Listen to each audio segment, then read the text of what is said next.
Hi guys, it's me again, Orats. I hope you're having a nice week. Mine was very eventful, which is why this video is a little bit shorter than my usual. I tried 3 TikTok drawing trends, most of them are kind of old, so sorry about that. But I feel like there aren't any super new art trends going on right now.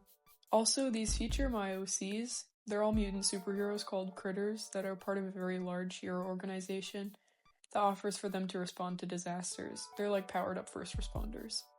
So let's begin with the first trend, the apple drawing thing. This one features my OC Annabelle on the left. She's worked at the mutant hero organization called the Hero Association for many years.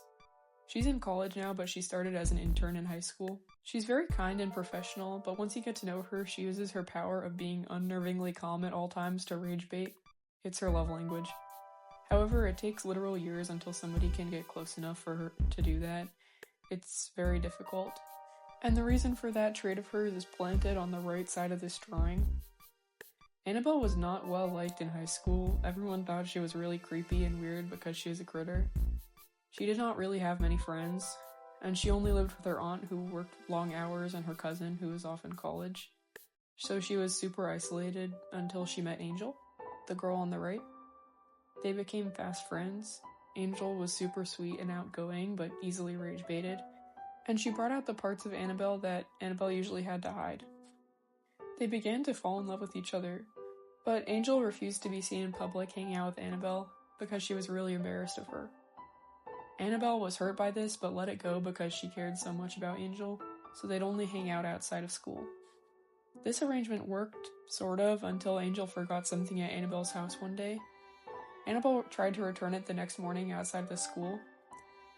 Angel was talking to somebody when Annabelle interrupted, but Annabelle thought it would be okay just this once, maybe if she pretended that she'd found this thing outside and Angel had lost it just now, instead of Angel having lost it in her kitchen. But instead of understanding, Angel pushed her over. Annabelle wanted to apologize, but Angel had decided to stop talking to her permanently, as people began to spread rumors that they were friends. The next year, Angel never came back to school, and everyone assumed that she'd changed to a private institution.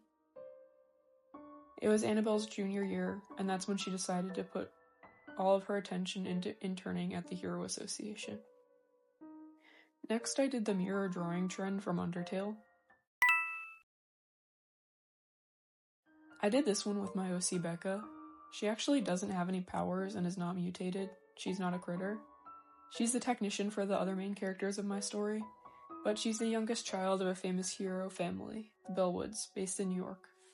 So in this universe, people usually do not become rich or famous from being a superhero, but if they reach the very high level of it, of course, they gain a lot of fame. But because of the controversial nature of mutants, the fame is 50-50, people who love them and people who hate them.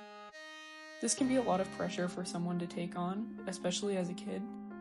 And the older Bellwoods definitely took this pressure out on Becca. They never made fun of her directly, but they definitely excluded her a lot of time and frequently implied that she was weaker than the rest of them. A joke that they made a lot when they were on walks was the little one behind gets eaten by the wolf. When it comes to Becca's mother, Colette Bellwood, she kind of follows the same road as Becca's older siblings.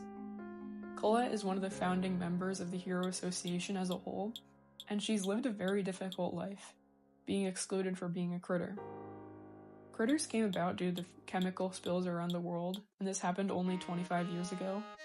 When people started mutating, the world was very scared of them, especially someone like Becca's mom, who was very powerful, having mutated with an axolotl and gained the ability to regrow limbs. She was almost an outcast, but she relied on her powers to survive, especially once she started doing work as a hero. Viewing her powers as her savior has warped her opinion of Becca, who she coddles in some ways, but who she also excludes from family activities and conversations because she sees her as weak. Becca still dreams of working in the hero industry as a technician. She's going to college for it at the Old Riverside College, the best program in the country, and she's interning at Riverside Hero Association. And she's great at her job, but she can be a little defensive from all the years of being seen as weak growing up. Okay, the last one is very silly and it's going to be a lot shorter than the other sections. But I couldn't go a week without drawing Alos. Have you ever seen the guy that holds up the cookie and the caption says baking my long distance BF into a cookie because I miss him? Well, that's what I'm drawing. Alos is the guy holding the cookie and his friend Casey is the cookie that he made, but they're just friends, guys, believe me. Seriously, they aren't actually together right now. They just would do anything for each other. Also, I feel very strongly that this is super in character for Alos. He'd absolutely bake a cookie of Casey just because he misses him. His love language is just doing odd things. Anyways, I'm sorry that this video is so short, but I hope you guys liked it anyway. Goodbye!